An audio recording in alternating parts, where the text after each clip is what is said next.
Today is Wednesday, April 16th, and this is William Michael of the Classical Liberal Arts Academy. This morning I received a message from a parent in the Academy asking me a question about the difficulties of making judgments in parenting. We read on the one hand that we're supposed to train up our children in the way that they should go. We're taught that we're to order the lives of our children and discipline them. And then at the same time we're taught, "Blessed are the merciful, for they shall obtain mercy."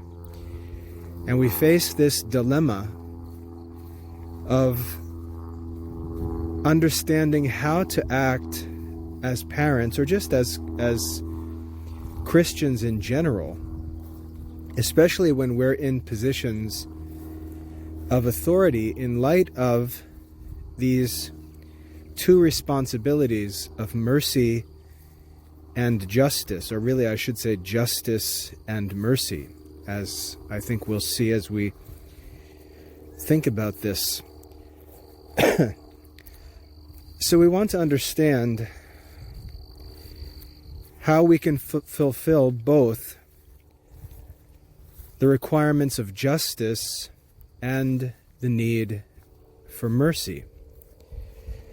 So let's take some time to establish the meaning of these terms, and I think that as we do so, we'll begin to have some clarity as to how these two ideas relate to one another and can be practiced with some confidence in our lives. I've actually been studying this on my own recently for other reasons. So it's providential, I think, that this question came in. I was actually talking about the topic of justice in the car this morning with my wife, and then I got this email and I said, man, this really seems like a topic that needs to be discussed. So let's think about this a little bit. Let's start with justice. It's worth noting that one of Plato's most famous dialogues, The Republic, is really an investigation of this question of justice. What is justice? It's a topic that's fundamental to all moral philosophy, really fundamental to all human life, all relationships, all laws. Very, very essential to human life and human society, and consequently really essential to right thinking. And if I were to answer the question, what is justice? I would simply answer that justice is a state in which there's equality. Thinking of modern science, if we take the idea of equilibrium, where there is a balance, where different effects equalize one another and there's balance, we say that there's a state of equilibrium. And I think it's helpful for us to think about justice as a state of a moral equilibrium. And I think illustrations or examples help to clarify this. One of the moral principles that's spoken of in God's law in the Old Testament and in the book of Proverbs is the idea of buying and selling and the adjustment of scales. It says that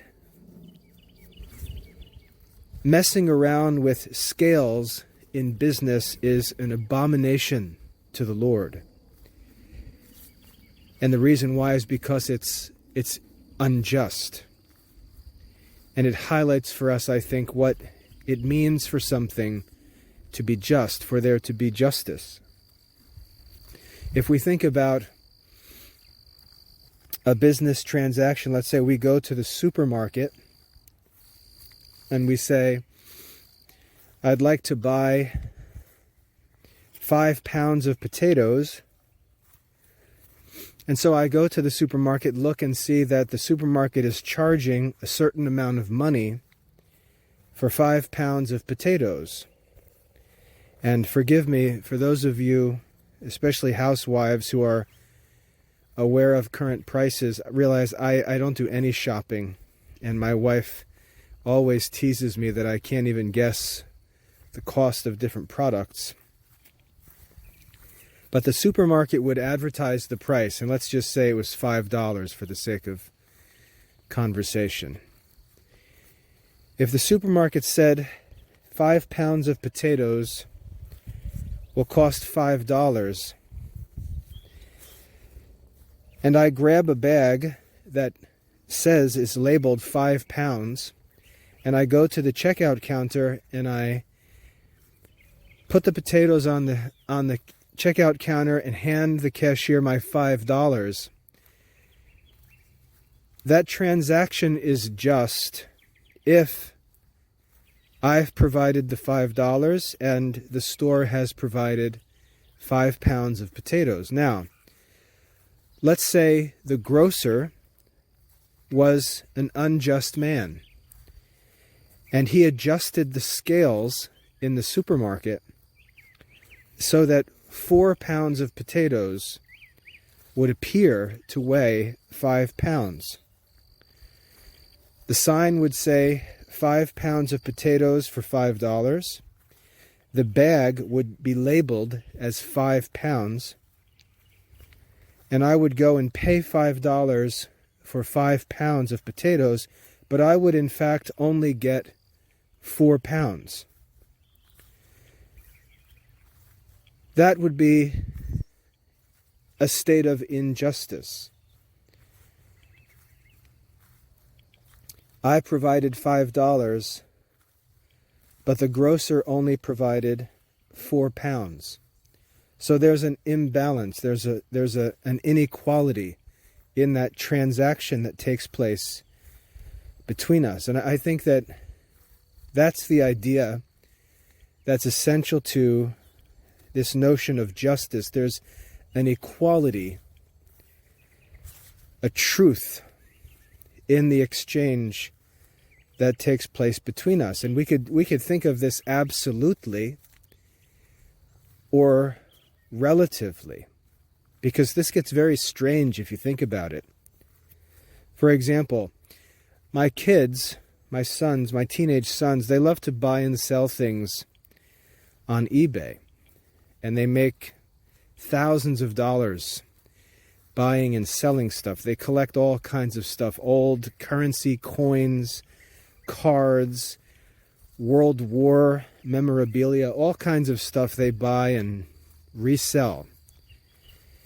And they're constantly coming to me and saying, Dad, check out this coin, check out this card, check out this. This coin is worth $24. And if we stop and think about that and say, why in the world would anyone pay $24 for a quarter? And we come to this strange question of value in trade. Or why would anyone pay $50 for a baseball card that cost a couple cents when it was purchased? Why would someone think that a piece of gold might be worth hundreds of dollars, whereas an aluminum can might be worth a few cents? Who really judges the value of things? And so we can imagine that there must be an absolute value of different things, which we could say is known to God, who judges all things rightly with perfect wisdom and justice. And then there is a relative sense of value, which is the value that we give in our estimation to a certain object or a certain activity even, or service. I used to think about this all the time when we were more engaged in farming, because I would look at the prices of things like laptop computers, and I would look and say, a laptop computer cost $1,200, and yet I could buy a Jersey dairy cow for $1,000 that would provide my family with milk for 10 years. And I would always think to myself, it just seems that our valuation of things is irrational, because we're willing to pay high prices for things that I don't believe are relatively as valuable as we imagine them to be. And so this question of value is a very complicated question. It's really at the heart of business and all trade. And that's really another topic to think about, is just whether or not we can value things unjustly in and of themselves. But as I said, that's another topic. I think in most cases, the issue is whether a transaction is conducted honestly, and whether each person who participates in the transaction participates honestly and fairly as far as their knowledge can be concerned. There's a sense of equality and fairness. It's an application of the golden rule, to do to your neighbor what you would have someone do to you. I always talk about golden rule business as the only true business. And the challenge of doing business is that we're all accountable to the golden rule. I'm responsible in my business to do to my neighbor what I would want someone to do to me if I was that neighbor. So the golden rule really seems to be the principle or foundation of justice. We agree on something, we speak the truth to one another, we carry out the exchange that's agreed upon, and then we both walk away satisfied with that exchange. So that's a very simple way for us to begin thinking about justice. Justice is this state of equality or fairness, this state of truth and balance in exchanges that take place between individuals. And we can think of this as justice in relation to our relationship to God. That is, God gives us certain things and we give God certain things in return. And when we give God what is equal and fair in light of what He gives us, we can say that our relationship to God is just. Or we could say, if God gives things to us and then establishes terms on which those things are given, if we fulfill those terms, we can say that our relationship to God is just. And the same thing can be said of our relationship to other individuals. We enter into agreements, we enter into relations. There are terms in those relations, and there's justice when those terms are fulfilled. Both parties benefit as agreed upon. Lying would be evil, because the purpose of lying would be to deceive in order to take advantage of the other person, and the outcome would be an injustice. Tinkering with the scales, as I said, would be an injustice because there's a dishonesty that leads to an unjust outcome in that exchange. Making an agreement and then not fulfilling the terms of that agreement would be an injustice. And we can see that this applies to all kinds of agreements, even relationships like the marriage relationship, the relationship between children and parents, the relationship between business owners and employees, between business owners and customers. We can see a wide array of relationships and exchanges that take place. And justice would be the state in which all of those exchanges were equal and fair. That's a state of justice. I think that's pretty simple for us to understand. However, it's not easy to practice. It's not easy to practice justice because we're selfish. We seek to get more out of every exchange, and we can easily seek more than we should. We can manipulate, we can force people to do things that they really don't want to do. And even though the agreement may be made, we can say that there really is not justice. I can give you another example. When my wife and I were first married, we bought a new car, and I was able to be at the dealership for a little while, but then I had to leave and get to work, and my wife was going to be left to finish the deal, to close the sale and sign the papers that remained to be signed. After I left, the salesman took advantage of my wife and presented her with some options that she didn't quite understand, and this was intentional. She then signed a few papers that I wouldn't have signed, but she signed them thinking that everything was already agreed upon. The salesman simply took advantage of her.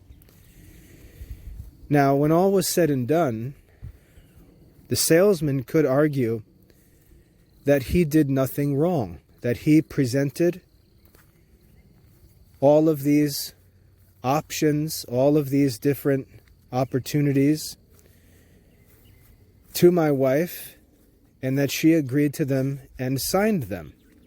And so there was an agreement. And since there was an agreement, there was justice. But the truth is clearly that there was an intention to take advantage of someone who didn't know, and that evil intention was a source of injustice, even though the signatures were on the paper and the agreement was made in writing.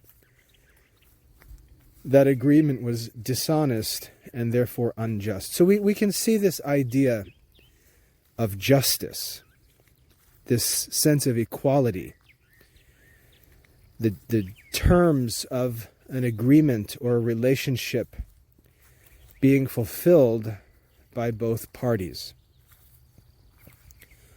When this condition is true, there is justice.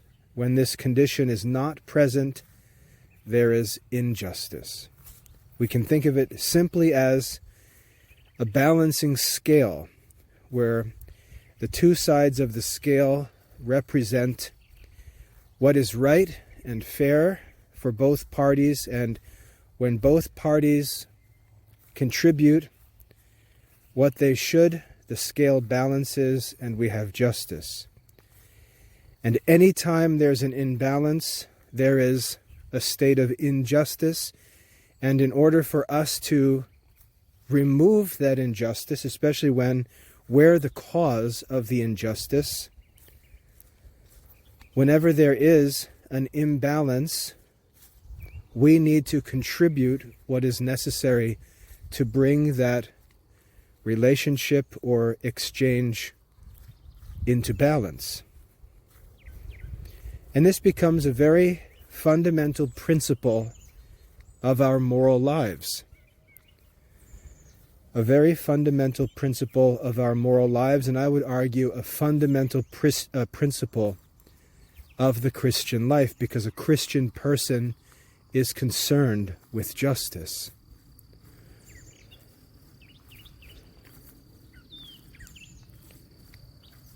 Now, with respect to our relationship to God, God is our creator. He's the source of our existence. He made us out of nothing.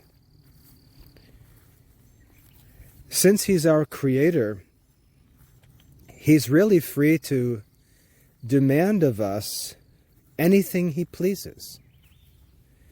He can demand of us anything He wishes. He can say, I have given you life. That's what I've put on the scale, as it were. I've given you existence. I've given you your very life. You owe me that life. You must sacrifice your life in my service. And He may give us a task to carry out, and that task could be something as extreme as jumping off a cliff or leaping into a fire. We can think of a good example of this where God asks or commands Abraham to sacrifice his son. And we can look at that situation and say, would God really ask Abraham to sacrifice his son? Could God do that? Would that be just? And the answer is absolutely. God's the creator of the entire world.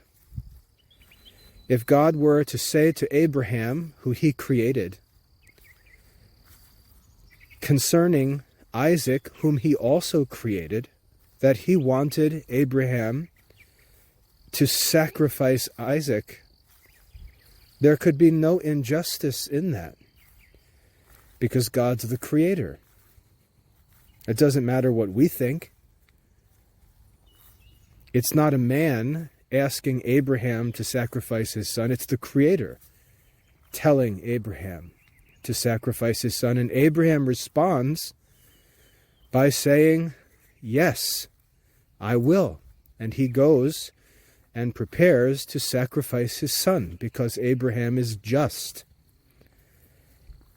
And Abraham is stopped as he's about to sacrifice his son by an angel. And what does the angel say to Abraham? He says, now I know that you fear God. Now I know that you fear God. Now I know that you think rightly about God, because if God were to ask you to sacrifice your son, you would do it. And Abraham proves himself to think justly about God, to think justly about his own possessions, to think justly about his son's life. And Abraham's rewarded.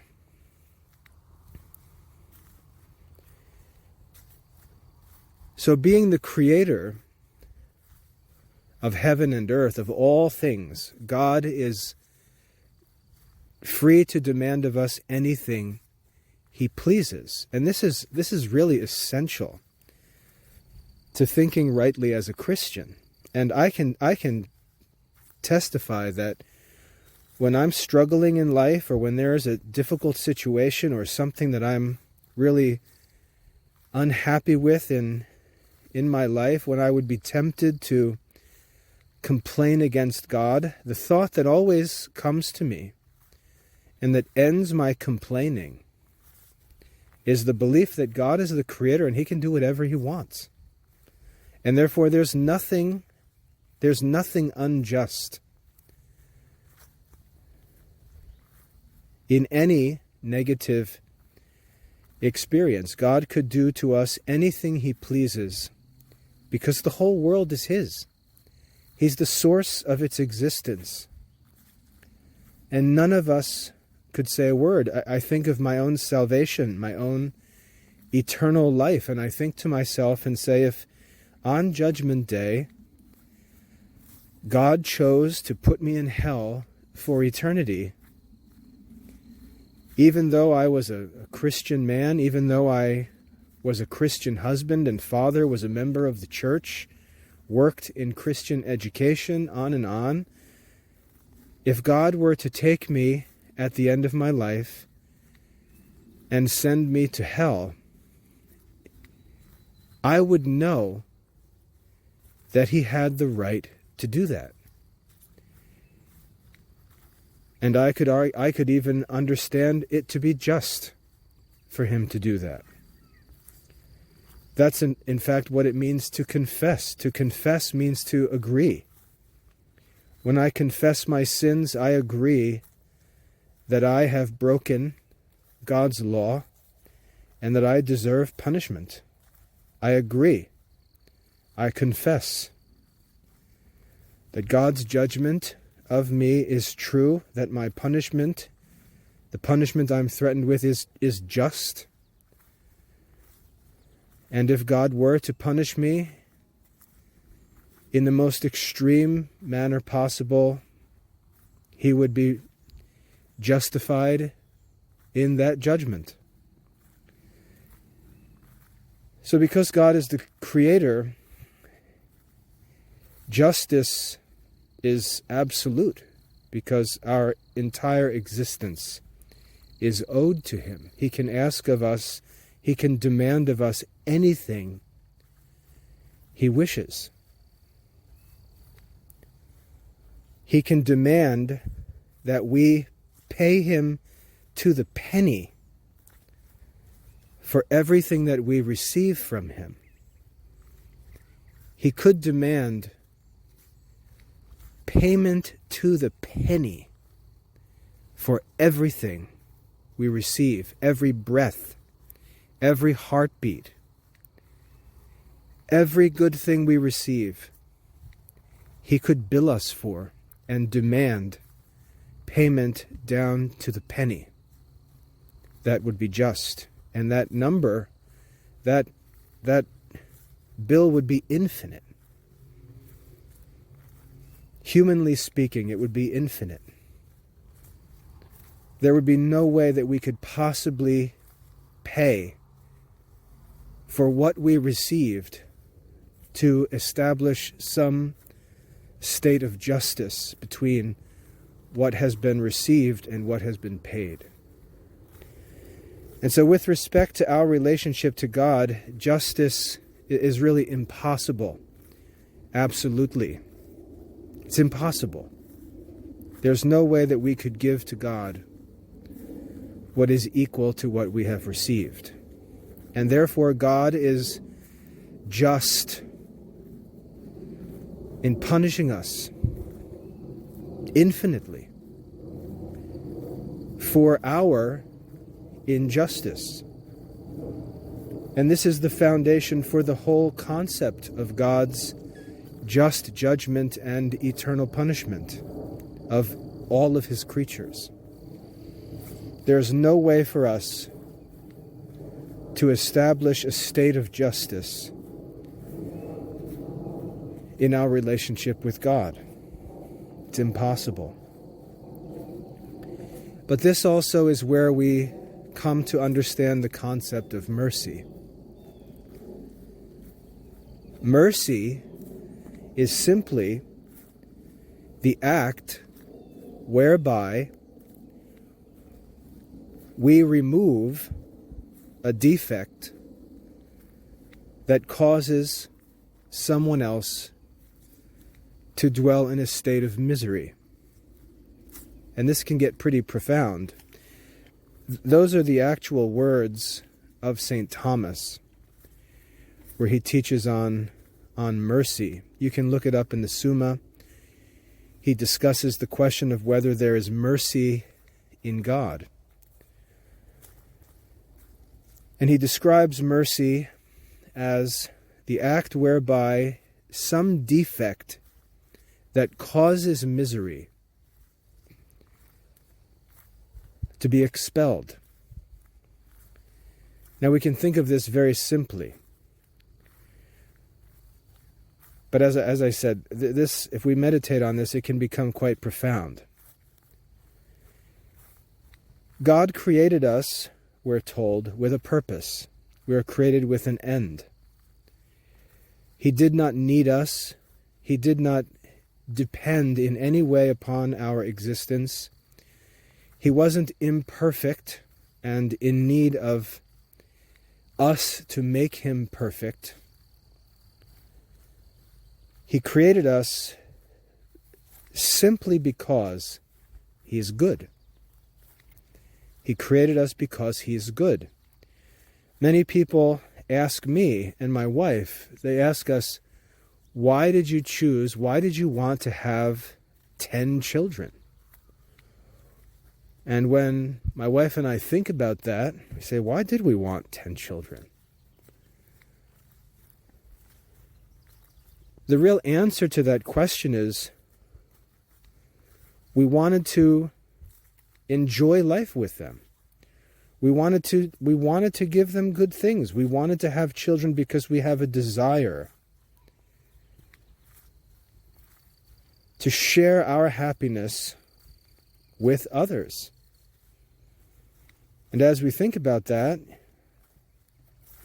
we realize that in that desire to have children, we act like God. So God created us out of goodness.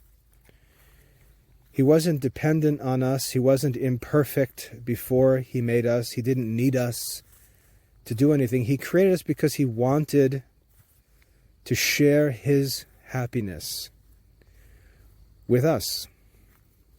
And so he created us in his goodness.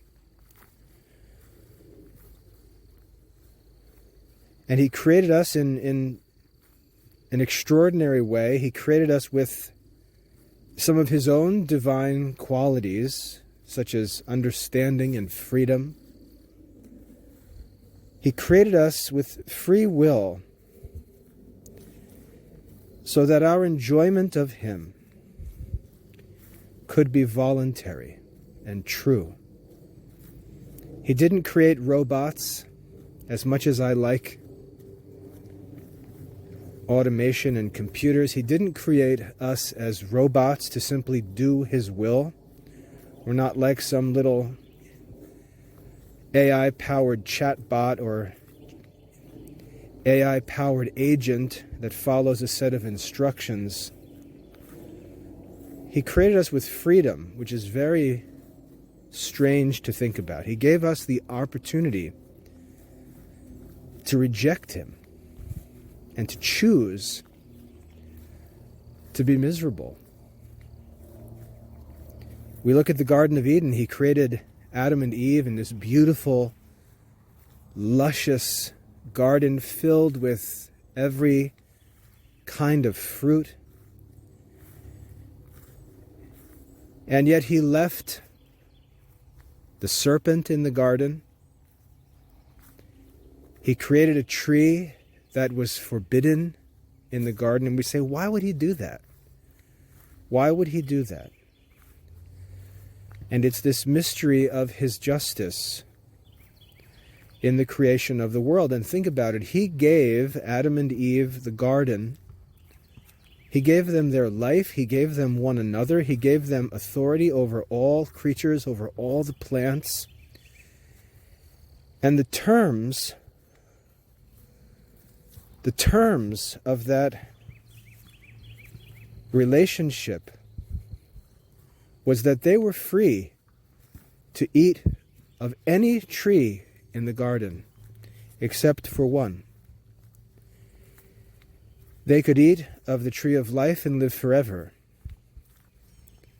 Everything was given to them. They were told that it would be their job to be the custodians of creation, as it were, to take care of things. And they were forbidden one thing. They were not permitted to eat of a tree of knowledge of good and evil, and the serpent or the devil was left in their presence to attempt to deceive them. Very mysterious circumstances. But those were the terms. Everything is yours. Don't eat from that tree. Those were the terms. Adam and Eve received all of those benefits, and they broke the terms of that relationship. And consequently, because injustice was done, incomparably great injustice, really mind-boggling injustice was committed, the penalty for that injustice was incomprehensibly great. Not only were Adam and Eve punished with death as a result of their injustice, but they were also afflicted with curses. Eve was afflicted with pain in childbearing. Adam was afflicted with difficult toil. By the sweat of his brow, he would need to earn his bread through work, and they would die. They would not have the opportunity to live forever. And even worse, that curse would be inherited by their children. Horrific punishment for that sin. And we can see in that punishment there is a sense of balancing the scale, of restoring justice. But that injustice was infinitely greater than the punishment that they were assigned. And if we look at it, we say the outcome of that was injustice, because the evil that was committed was so incomprehensibly great. And the punishment that was inflicted, even though it was great, was not equal to the evil of the sin that was committed. We see in the Garden of Eden, in Genesis chapter 3, a promise that God makes, a promise to overcome this evil. There's this promise of a Redeemer, and this promise of a Redeemer becomes the promise for the restoration of justice. This evil that has been introduced into the world, this injustice that has been done, will be corrected. It cannot be corrected by Adam or Eve or by any of their descendants. But God says there will be a Redeemer, a corrector, who restores justice. And that's promised in Genesis chapter 3. And so we watch as the story of Genesis unfolds, and there's just more and more sin. God is disobeyed entirely. Men live in terrible, sinful states. And we come to the story of Noah, where God says, I'm going to destroy the whole earth. And we see this work of justice whereby God is going to right the wrongs. And there's this constant interplay between human sin and divine punishment, that there may be justice. And then there is this threat of eternal punishment, which will make everything perfect. Jesus warns in the gospel that no idle word that is spoken will go unpunished. There will be perfect justice in the universe. So that's a clear sense of the idea of justice, this balance. And when we think about our relationship with God, that notion of justice produces nothing in us but terror.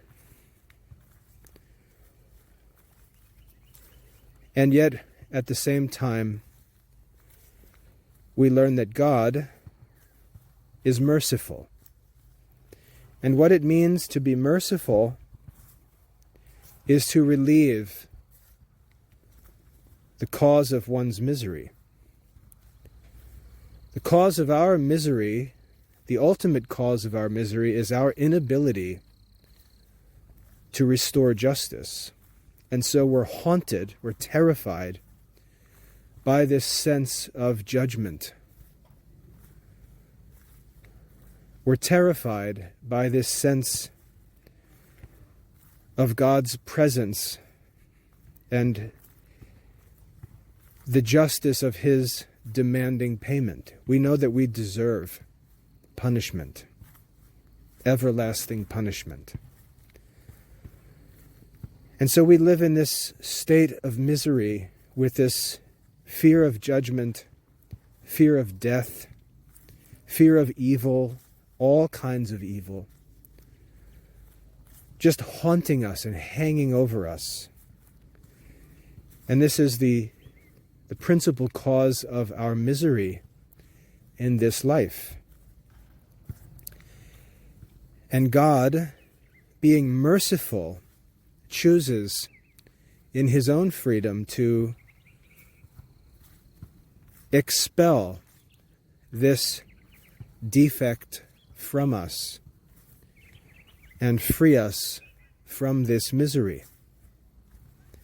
And He does so by establishing terms with us that are merciful, that require of us less than what is just. His law may be considered to be difficult. It may be considered to be almost impossible, but when considered in light of what we owe, it is very light and easy to bear. And so He offers us terms to restore our relationship. And these terms require of us less than we owe. We could say in a sense that they're not just. They're less than just. And that requirement that one receive less than he is owed is really the essence of mercy. The willingness to bear the burden of another is mercy. One of the works of mercy is to bear wrongs patiently. To bear wrongs, to accept wrongdoing, is to act mercifully. When Jesus says, if someone strikes you on one cheek, turn to him the other, that's to respond mercifully. When Jesus teaches us to forgive those who trespass against us, He commands us to respond mercifully. And He tells us the reason why we need to respond mercifully is that we ourselves are asking God to respond to us mercifully. And consequently, God says to us that He will respond mercifully to us if we respond mercifully to others. Blessed are the merciful, they shall receive mercy. So we see this idea of mercy. It's giving to someone what will relieve their unhappiness at our own expense. Giving what may be justly considered our own, giving it freely that we may deliver another person from misery or unhappiness. And we're able to retain our happiness through works of mercy. When the woman is caught in the act of adultery and brought to Jesus, the Pharisees look to Jesus and ask what should be done to her. Justice says that this woman caught in adultery, and there's no use talking about other conditions like, well, wasn't there a man and so on. Just look at the woman. If we think about what the law says, the terms that God established, he said that that woman should be put to death. That's what the law says. The Pharisees and the Jews bring this woman to Jesus and say she was caught in the act of adultery. Moses says that she should be stoned to death. And they ask, what do you say? Now, justice would say this woman deserves eternal punishment. Justice would say this woman deserves to be stoned to death. That would be just. But Jesus ultimately spares this woman from this punishment, spares her this stoning, spares her this execution, and lets her walk away and says to her, go and sin no more. Now, Jesus can do that. Jesus can do that because he is God. And he is the lawgiver. He is the one to whom the debt is owed. If there's any place where Jesus manifests and reveals his deity, it's right there, where he presents himself as the lawgiver who has the freedom to judge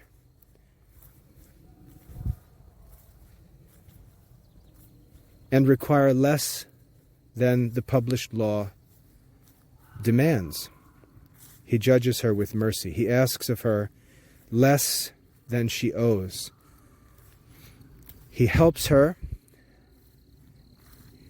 out of her miserable condition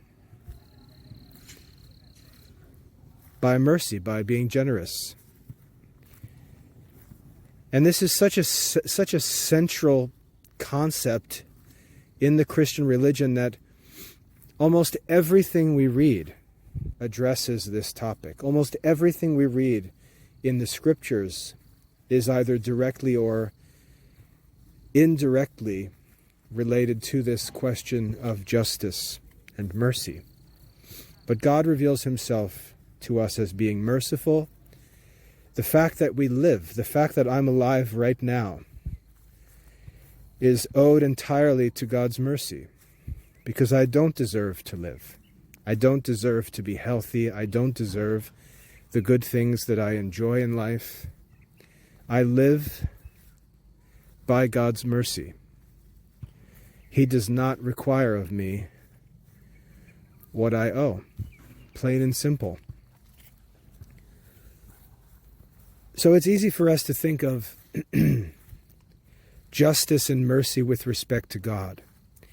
But it gets more difficult when we have to think of these concepts with respect to one another.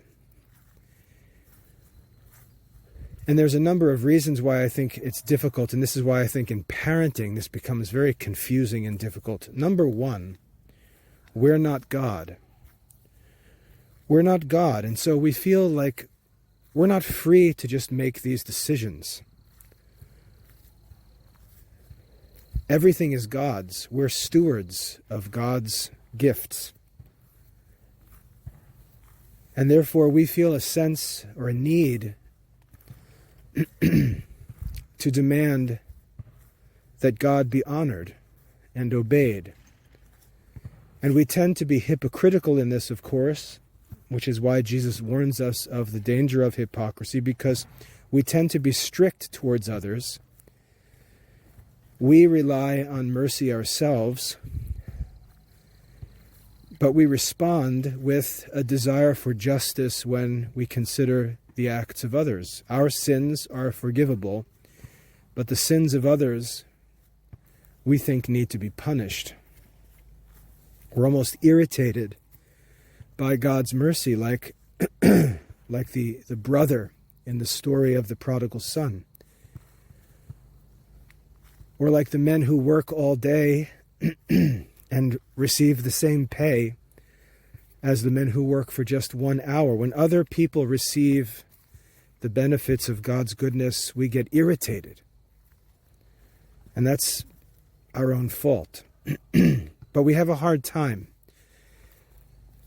thinking about these things because we're afraid of not defending God's honor and maintaining God's will, enforcing God's commands and so on. We don't feel like we have the freedom to go around letting people do whatever they want. And so we tend to take up this responsibility to enforce justice, especially in those circles of influence that are in our control. And we especially think of this when it comes to parenting.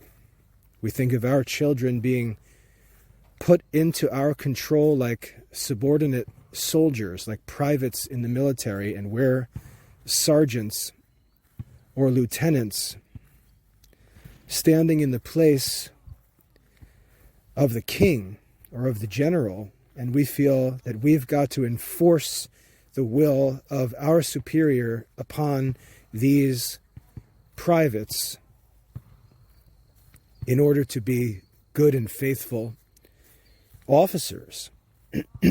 So we feel that pressure to order our own house, and the scripture teaches us that this is reasonable. We should establish this order, preserve and maintain this order, teach these duties and responsibilities. And the commandments affirm this. The commandments of the law say, children, obey your parents. And so we're established in this chain of command, we're established as the authorities over our children. And so we're then presented with this responsibility, and we say, man, this is really confusing. This is really difficult to manage this. Now, it wouldn't be difficult if we were simply told to be just. It wouldn't be difficult.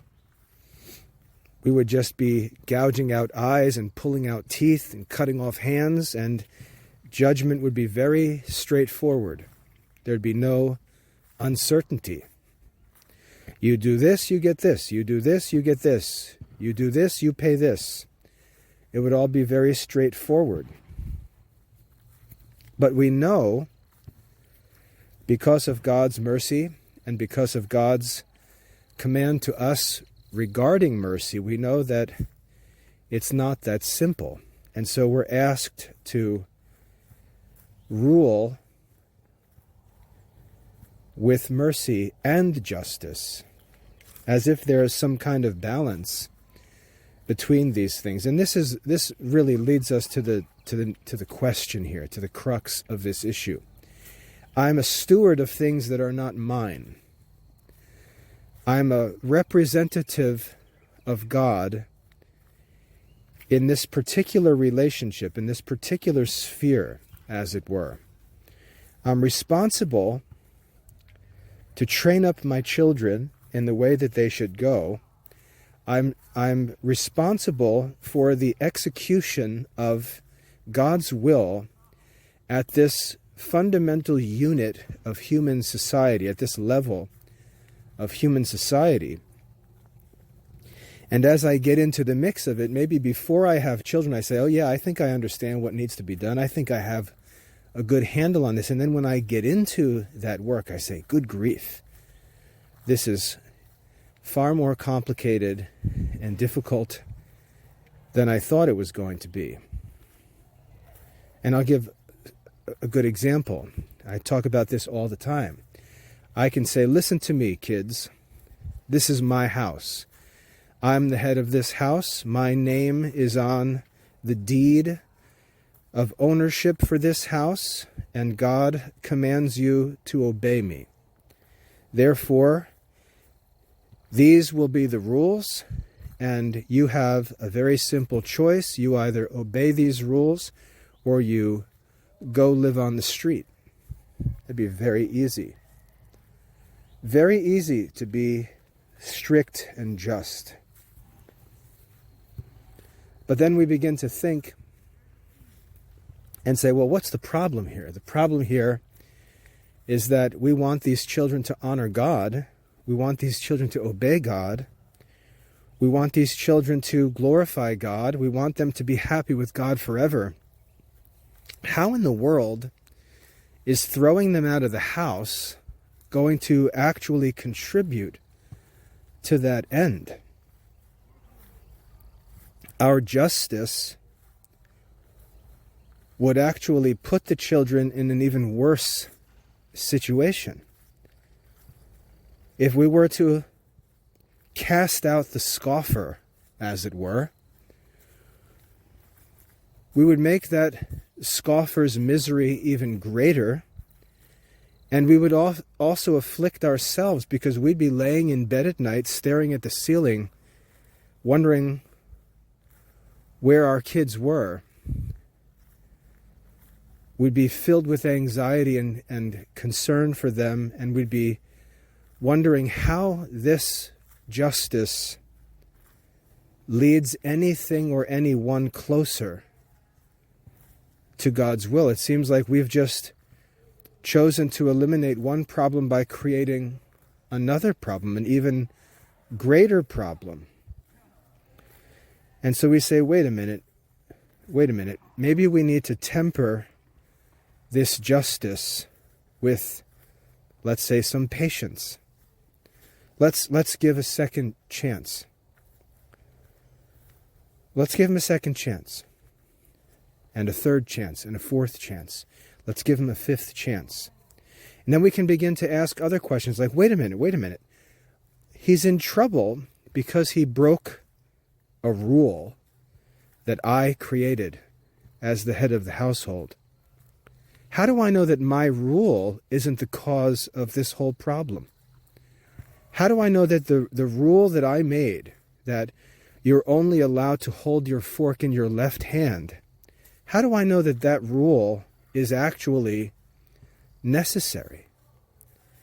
And when God says, children, obey your parents, does that command extend universally all the way down to tying your shoes using the tie shoeing method that I have told my children is required?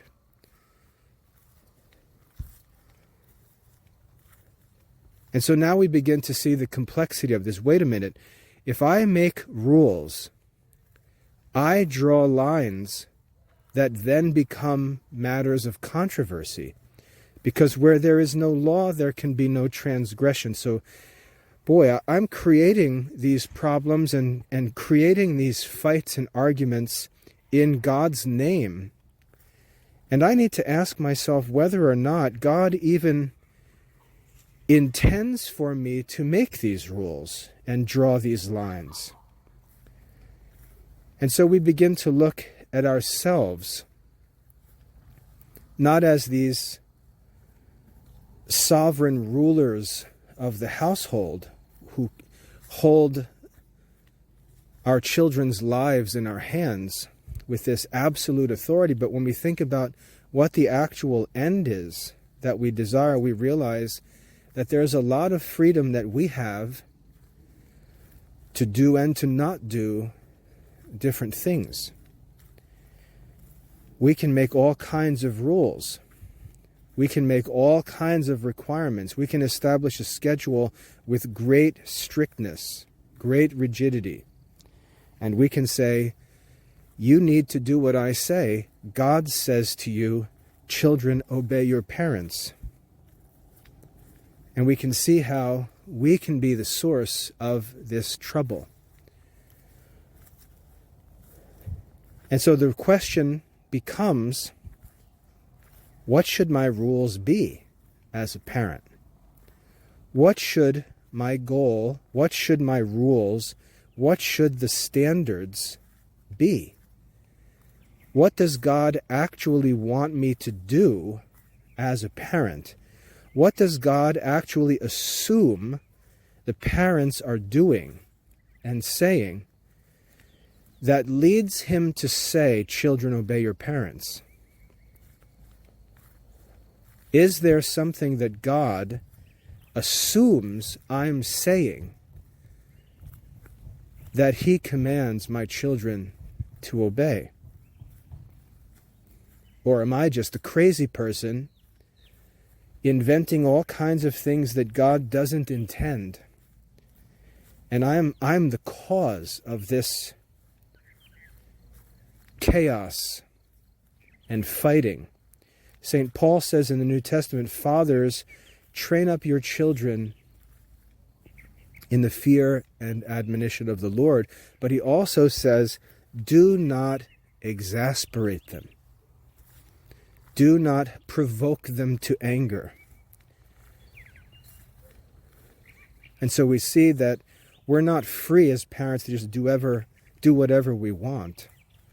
We've got to examine ourselves and ask, what exactly should we be doing? What is the actual goal that we should be seeking to bring about? What are the rules that we should actually be making and enforcing? And what's beyond that? And whether we're doing things and saying things that we really shouldn't be doing, that aren't appropriate for us as parents. Now, my recommendation here, what I've done in light of this dilemma, is look to the Catechism and ask myself, what does the Catechism teach to be the duties of parents? And I've talked about this on many occasions. There's an article on the Academy website.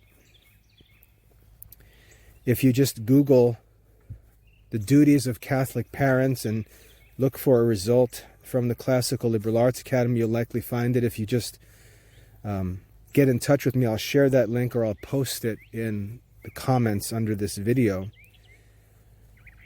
But I did a study once where I went through the Catechism and made a list of everything that I found to be listed as a duty of parents. And it turned out that there was a list of 27 different things. 27 duties of parents. And I made that list. My wife actually keeps it thumbtacked next to her desk in the house. 27 duties of parents to their children. And when we look at those duties, we see that what most parents do is either too much or too little. And that list of duties is really sort of the golden mean of justice and mercy, of authority and humility. Most parents think that their duty is to do more than God actually asks of them. Many parents think to do less than God actually asks of them. And for there to be justice in parenting, see how this brings us back to this balance of fairness. Very difficult to to discern this, the Church provides us with guidance by giving us this teaching on the duties of parents, and it allows us to be balanced in our expectations, in our goals, in our rules, in our enforcement of those rules, and so on. So I recommend you look at those duties of Catholic parents.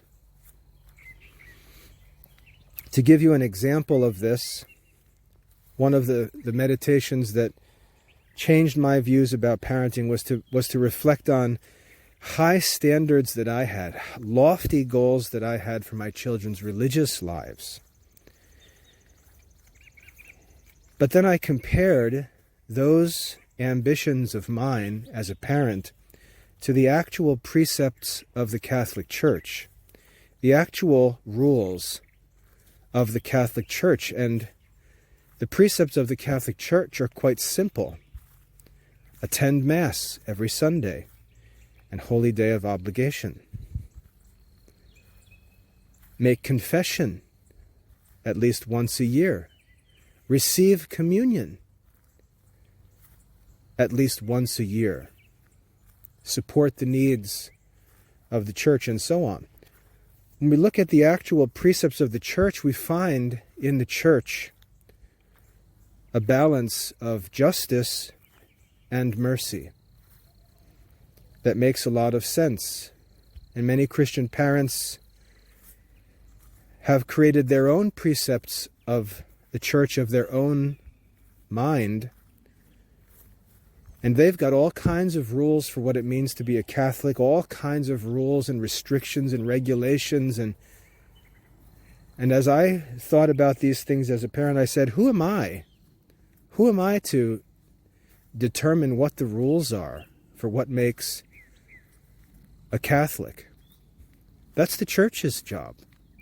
That's not my job. And so one of the rules that I made in my house was that I would not ask of my children more than the precepts of the Church required of them. I would not ask of my children more than the precepts of the Church required. That does not mean that I would not encourage them to do more, that I would not do more. It doesn't mean that I would not teach them about what could be done. But I was careful to not tell my children that if you don't do this or you don't do this, you're not a Catholic. I have no authority to make those statements. But that's an example of whereby by learning what the duties of parents actually are, that we're set as an authority over our children, but it's not some absolute authority and total command of their existence. We have an office to fulfill, and it's even a temporary office, because once they come to adulthood, they're free. We have a limited role as the parents of our children, and we need to make sure that inasmuch as God says, children, obey your parents, we, the parents, are commanding our children in things that are also God's will. Nothing more, nothing less. And so I think that's really the answer to this question of this dilemma, I should say, of justice and mercy. If we make too many rules, too strict conditions for our kids' lives, we're just going to find them always in trouble, always being yelled at, always in need of some kind of punishment. And I think we need to ask, are there too many rules? Are the rules too strict? Is the way too narrow? Am I really asking of my children what's just and fair, especially considering that they're children? And then also as parents, when the question of justice relates to us as parents. For example, I'm the one who works. I'm the one who pays the bills and puts food on the table, and therefore the possessions of the family are mine, legally speaking. They're mine. The question of mercy becomes whether I'm willing to give my children more than justice requires or more than they deserve. And that's a decision that I'm free to make. I can choose to demand less of them than I might demand, than would be just. I'm free to be merciful. I'm free to give more than they deserve. Those are all decisions for me to make in my own freedom. I can choose to be strict, talking about justice, and give them nothing but what they earn, or I can be generous. And there's nothing wrong about being generous, especially when it's for us to make the decision. Now, we can't be generous with someone else's things. So, for example, if a wife is herself dependent on her husband's work, and he hands her over his salary, and she's responsible to manage that salary, and he may tell her certain things he wants her to make sure are done with that money that's earned each month, she doesn't have the freedom to just ignore him and play Santa Claus with the children, which I've talked about as mommy culture. So there are limits and moral issues, again, issues of justice to be considered there. But we're free to be good, we're free to be generous, we're free to be merciful. To be merciful with our own things is to be like God. So anyway, obviously this topic is profound, and we can walk into 1,000 different subtopics related to this, but I think that if we get the general principle right, and we learn to think about it rightly, we then have the tool, as it were, or the key to address all of these day-to-day questions of justice and mercy that come up.